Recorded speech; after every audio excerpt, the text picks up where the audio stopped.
Labdien, darbie kolēģi, medicīnas darbinieki, interesanti. Kā jau daudz no jums zina, ik kādu gadu šogad 19. un 20. septembrī Starptautiskā izstāžu centrā Ķīpselē notiks starptautiskā medicīnas izstāde Medbaltika.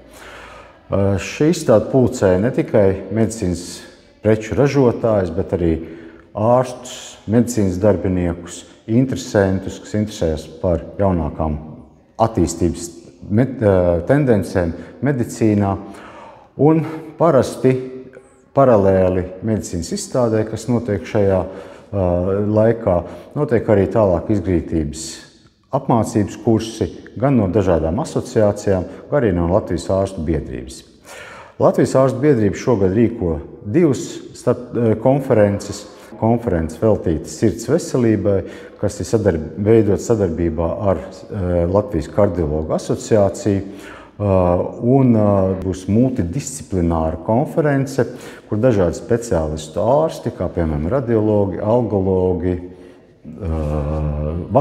asinsvadu ķirurgi, sniegs ziņojumus par jaunākām attīstības tendencēm viņu medicīnas jomā.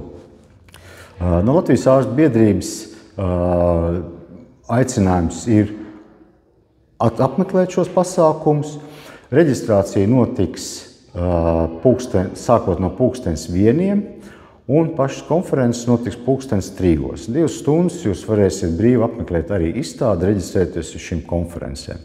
Pirms tam, protams, arī var reģistrēties vai pieteikties Latvijas ārstu biedrības mājaslapā, lai atvieglotu reģistrācijas ceļu konferences laikā.